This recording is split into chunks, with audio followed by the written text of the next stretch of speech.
Hello everyone, winter is here. That's right, Season 7 Game of Thrones started last night and we are super excited for it. I'm here with my friend Baroque, who's a huge Game of Thrones fan. Well, a Game of Thrones fan, but I'm the world's biggest Game of Thrones fan. Know all the ins and outs of the show and the books, all that, the glitz and the glamour, and yes, this is what's finna go down. Okay. Last night's episode, Dragonstone, started off with a cold opening where Arya Stark apparently gets her revenge on Walder Frey's family, even though in Season 6 she killed him himself. That was beautiful though. It was very well crafted, people, something very out of the box, surprising, and apparently the creators still have ways of being able to shock us fans. Yeah, I agree with that. I definitely agree with that. It was intriguing. It was exciting. It was definitely one of the best openings to any series, you know, especially with it being a great series. Like, I don't want to say like Breaking Bad, but you understand with a series that's that critically acclaimed. Breaking Bad is one of the most critically acclaimed series out there, so yes, I understand. Oh. I mean, I don't know myself because I haven't seen the show, so. Bless your heart. Well, I'm sorry. Drug-related things aren't really my thing. But high fantasy in a dark setting, that is my thing. Arya Stark gets her revenge and then leaves and comes across a group of Lannister soldiers where apparently she is conflicted with herself whether she wants to kill them or let them live. By the way, cameo by Ed Sheeran as well, who Maisie Williams is a fan of. Oh my gosh. So many things about this episode that you already nailed my favorite two things about this already. The very beginning with Arya Stark. Just that whole entire scene, because when it first came on, I was thinking like, okay, so is this like right after the Red Wedding? Is this right before the last episode in Season 6? I was confused on the time. And then as soon as everybody was drinking the wine and, you know, he didn't drink it, I was like, okay, so it's poisoned, which I'm kind of surprised nobody peeped that. I mean, I did. Just so you know, well, beforehand when the episode started, I realized right away that since the dialogue didn't follow with either Season 3 or 6, I was all like, oh, she's in disguise after killing him. I would not have and she's going to take them all out. I did, right away. I would not have caught that. But, again, especially since there are no flashbacks and there's no going back to, for the most part, there's no flashbacks and going back to previous stuff in the show itself. Which is why I thought they were doing something different with this. You know, with it being the opening. And this is my first time getting into Game of Thrones after binge watching, because I just went from Season 1 through 6 getting ready for This is your first time actually watching the show on time. This is my third. So with that being said, like I saw the flashbacks before, well not the flashback, but what previously happened on Game of Thrones before this, so I thought it was like all like setting up for the flashback. Yeah. But nah. So also, it was a cold opening. That also had to do with it as well. But again, nobody peeped that. Like nobody in the room saw that he didn't drink the wine. Like nobody was like, You would think. First of all, they all started to drink before he did, and then but afterwards, I guess they didn't realize. Okay, he didn't take his sip. Oh well, maybe he just had more words. Cause think about it. In their minds, they think they won. They didn't have nothing to worry about. Yeah, which is cool. But it's just like it's poison off of that one scene. But that's just like a small little nitpick. It's nothing really that serious. But it's just when the more he started talking, it was like, yeah, y'all were there for the Red Wedding. Cut out an unborn baby out of her mother's stomach. You sliced Catelyn Stark's throat and stuff. Stabbed Robb through the chest and said the Lannister gives their regards. Basically, just hinted to a whole bunch of stuff. Yeah, so it was just like you know something's coming up, and then as soon as they were all dead, it was like as soon as he did this with the arm, it was coming this way. That's when I knew. Oh shit! It took you that long to realize? Man, yes. I was in the moment. I was like, this is crazy. And then, just even the dialogue to where he's like, I don't waste wine on what do you say, a whore or something like that. No, that was his wife. His supposed wife on a lady or something like that. But yeah, it was just an excuse. It was really an excuse to spare the women because she really feels like the women are kind of like innocent. Yeah, no, of course. Because she said Walder Frey said that he brought all the people, the important Freys that was involved in the Red Wedding for a celebration and all that. And so we'll see how things go. But then with the camp, where Ed Sheeran had a cameo and she's interacted with them and stuff and seems to be conflicted and all that, I was all like, wow, I don't know if she's going to do it. And if she doesn't do it, is this a good idea? We'll have to see more. Okay. We'll have to see. But in your opinion, should she kill them? I don't want no one to kill it. though. Okay, see, let me. It's not Ed Sheeran. I had to get my fanboyism out first and foremost. Like, because I heard that Ed Sheeran was gonna have a cameo first and foremost. The fact that it looks like he has like a minor role, as in he's gonna be in more episodes, that's already surprising enough to me. But that was one. And two, like the actor who plays Arya Stark, Maisie Williams. Maisie Williams. Yeah, thank you for that. How she went to Ed Sheeran's concert and she got backstage passes and everything because she's a big Ed Sheeran concert Fan. A big Ed Sheeran fan. Actually, they tried to get him on the show years before. I didn't even know that. Mm-hmm. But I guess she has to come in and say, hey, no, I'm on the Game of Thrones. It's like the best. So here he is. And so when we first heard his voice, because I was thinking, no, that's definitely Ed Sheeran singing, but is this how we're starting it off? And bam, so there's Ed Sheeran. He's singing, she comes, she sits down with them. And he only has like 2 sentences. He's not even the main one out of the group, apparently. No, it's that other guy who's an actor from another English show who talked about how his wife just gave birth and he hoped it's a girl. Yeah, that was him. Yes. Now, the thing is, like, she's getting conflicted because they invited her as a guest, and in the show, guest right is a big thing where the gods look down on anybody who kills while under what's known as guest rights. So we'll see how things go from that. But then otherwise, that's it for Arya. Now moving on to her siblings, Jon and Sansa at Winterfell. Jon is organizing all of his allies to try to get things done, but there's some conflict going on because he has a bit of his dad in him where he's trying to be merciful and fair and all that, and Sansa's like, you're being vulnerable. You have to be smarter than Dad and Robb were. The thing about that, though, is that the main issue I had with that, which they addressed, was the siblings and how Jon pulled her to the side. Is like, look, no matter what you think, you can't go against me in front of everybody like that, And Sansa, would you say she apologized? No, she pretty much saying, I'm not going against you. I'm trying to help you realize where you're coming from could not be for the best interest for our survival. Which I understand that, but that was just one thing I didn't like about that was the fact that she did kind of go against him. But she did say like, but you are still a great king first and foremost. Yes. And we all agree. But we've all seen what happens if you try to be too merciful. Somebody always dies if they're too nice. We'll see how it goes. So granted, the main heads of House Karstark and House Umber are now dead, and their children came and said they swore fealty to House Stark. So it's like some reassurance, but at the same time, you can never really trust people all that much. No, you cannot in this show. Especially not Littlefinger. Oh boy.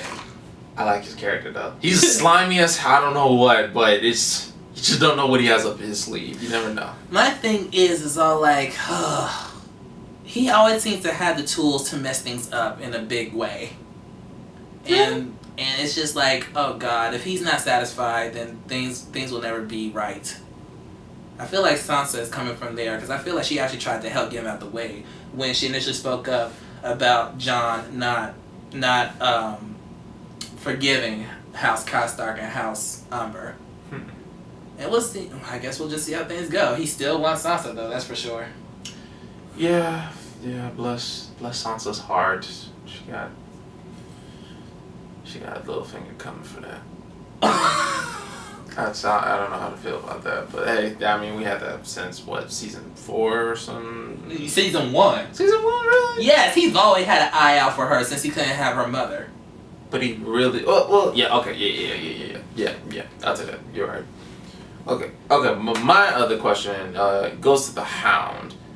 And with that segment, which was also pretty cool, I always liked the Hound because that he has a heart in there somewhere. Even though when he tries, even like in season 5, when he was just trying. He wasn't in season 5. Was he not in season 5? No. We saw him in season 4. Hold on. We saw him in season 4 when he got hurt. He was absent all season 5 and came back towards the end of season 6. Then I'm thinking of the end of season 4. Before Arya left him. Yes. And he was just like trying to prove that he's a bad guy. And he did all these bad things, including killing the people of which they came back. Yeah. But it was more of, I don't know if he was trying to prove he's a bad guy. It's more of he was thinking ahead and saying that the dad really wasn't good enough to help the judge though. But It's like he said he's weak. It meant like he'll never make it because he's judging off of what his experience and all that. Well, even if so, I still like the character. I see the goodness in I him. like the transformation that the Hound is going through. He's turning into a believer now. Okay, since we're going to stay on that believer, my question initially with the Hound is, how exactly was he able to see into the fire? Would you happen to know that, or it was just... Well, you saw within the moment was just that he asked him to look in the fire, and that's what he sees. That's it. That's it. All right. Now, Brandon Stark, the new Three-Eyed Raven, has arrived at the Wall and had to prove who he was in order to be welcomed into the Night's Watch. So with that, once again, the Stark siblings have missed each other. This is a continuing trend that seems to go about. But at least he'll get news about what happened with Jon, and we'll see what goes from there. Yeah. Now, granted, Jon is trying to help the Night's Watch by sending wildlings to, free folk to man the Wall. We'll see how things go about, especially with his friend in charge. But other than that, not really much happened with Bran and Mira. So, but with Samwell at Old Town trying to be a maester, oh my gosh, that was one of the funniest and most disgusting things I've ever seen on TV. How much time do you think went? That's what I can't figure out. I was all like, how many days has he had to do this over and over again? God. A few months from the wedding. Months? Months. Okay, how would you feel for much you had to clean dirty dishes and clean out, well, crack buckets from old men? Terrible. I mean, I wouldn't like that. But, it just goes back to the timeline. So I understand that is now where Sam is. That's his job. In all honesty, it's not that bad. Like, you are actually... No.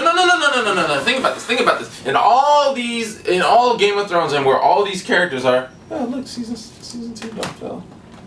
Cute. Where all these characters are, how many people would not want to be where Sam is compared to everybody else? Okay, where he is, yes, they would all like to be there. But what he's doing... He just has a normal job. That is not a normal job. That is an average job compared to everybody else. No. And a lot of people can relate to that. In some shape or form. I'm not mad where Sam is. I look at it to where he is just bored and this is not what he came... Well, not bored, but this is not what he came to do. Right. And Well, no, he did go there to learn to be a maester. Yes. And me and my stepdad has said maybe this is how they all started. Granted, it's horrible how they all started. They really did. That's just Not bad. Dude, He goes in, he washes, he cooks, he cleans. Dude, He cleans. But the bathroom bins. He cleans for real. It's like no. Look, it's nasty as shit itself. It really is nasty, but it's not. I rather clean shit than go to war with White Walkers. Yeah, but that's not a job. That is definitely a job. Going to war with White Walkers is a job. Going to war is a job. But going to war with White Walkers, you get paid for that? If I survive. If I survive, you think I would come back empty-handed? Okay, so let's try to move on. So while he's there, he steals a key to get a book to find out more information about Dragon's Glass. He does, and he tries to write Jon a letter. Granted, again, he still doesn't even know that Jon died, came back to life, is no longer the commander of the Night's Watch, so... I could have sworn he figured that out. No! You never figured it out? How would he figure it out? He wasn't there. He hasn't received information about it. I could have sworn he came back in season 6 and found Yes, in season 6, he's journeying to Old Town. But he never received word about Jon. No. He is writing to him like he did not. So last time he heard from Jon, he was dead. No, last time he heard from Jon, he was leaving. Oh, that's nothing. Okay, he's cool. No, he doesn't know that Jon's not the captain commander anymore. But he knows Jon is alive. He thinks Jon is alive. But he But is. then, technically Jon is, I always say Jon is undead. That's what I always say. Yeah, that's what he is. He's undead. So if they try to kill him off, it to me is repetitive. That's the one character I feel as if is not going to die. He's going to survive throughout the whole entire show. That's my predicament. You don't think Bran is going to survive through the whole show? He's a three-eyed raven. Yeah, but he had no legs. So? I mean, no. Look. He may. I just don't see Jon Snow dying at all because he's already died. Even when he died in season 5, I looked at my mother and my mom was like, no. I was like, I don't think he's dead. Or at least he's gone from the show. Because when you think about it, if Jon is gone, Castle Black. Castle Black, yes. Yeah.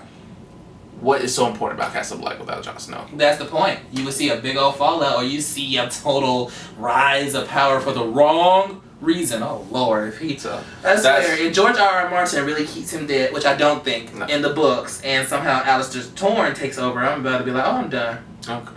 But that's that. Yes. Okay, so now let's go on to King's Landing with Cersei and Jaime. Okay, Cersei's queen now. She has this big old painting where she's looking at the world and saying we have enemies all around us and they're trying to figure out what to do. Well, woman, Jaime said, y'all can't win this war without allies, and you done made enemies with pretty much everyone around you. So, you're screwed, and I think you should be screwed. Then, she points on the lines with Euron Greyjoy, Theon and Yara's uncle, psychotic uncle at that. Yeah, he really came in. He was insulting the shit out of Jaime. It was like see that's the one thing driving me crazy about Game of Thrones. So many characters are so disrespectful outright and blatant with it. I'm all like, in real life you can't get away with this. No. That's the point of a fantasy world. I know, but it is so escape to this world. It is so hard for me to watch this. Like it really is. Granted, I've watched every episode several times, but still. But anyway, Euron has struck up an alliance. He says he left when he got there. Says he has a gift for Cersei. He said, I got 2 hands. What's up? Granted, I feel like he's talking about going to Winterfell to kill Sansa and bring her head. What? Well, we'll see. We'll see how that goes down. Exactly. I mean, if he tries to go to Winterfell, he's gonna die. That's my prediction. Exactly. Like, we'll see how that goes.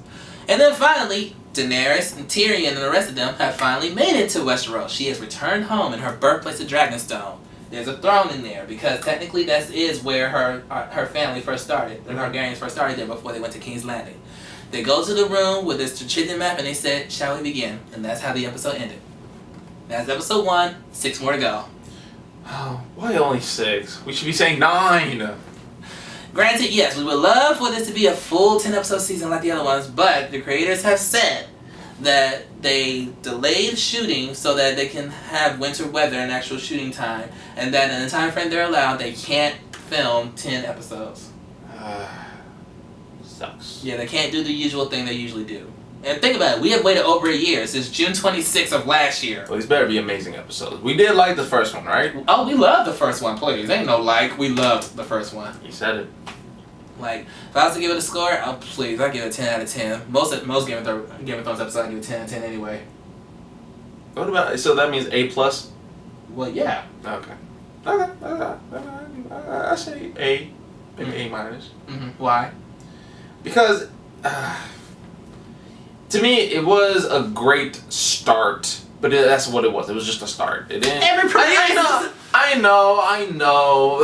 See, that's why I don't. It's going to be a little hard to rate episodes so much because there's only so much you could do. I'd rather rate it as a whole entire season. I understand that as well, and I can do that. I don't have to rate episode by episode, but I was just saying. Yeah, I was just saying. I was absolutely enthralled. I was so glad when I got off work and I was able to watch the recording with my stepdad. In conclusion, thank you everybody who is making this show the epicness that it is, and we're finna wrap this up from here. So Baroque, tell these people where these people can find you. You guys, you can find me on Movies on Our Minds. I have many other projects also coming out that I can't wait to share with y'all. But if you want to find me on social media, you can find me on Instagram, Twitter, and Facebook at Baroque Barocco. That's BAROQUE BAROKO. Bam. And me, I just have Facebook, Kevin Michael Ware Jr. You have to spell out Jr. as well. So thank y'all for joining us. We'll see y'all next week on the next episode of Game of Thrones, what I believe is called Stormborn. So, good night, everybody.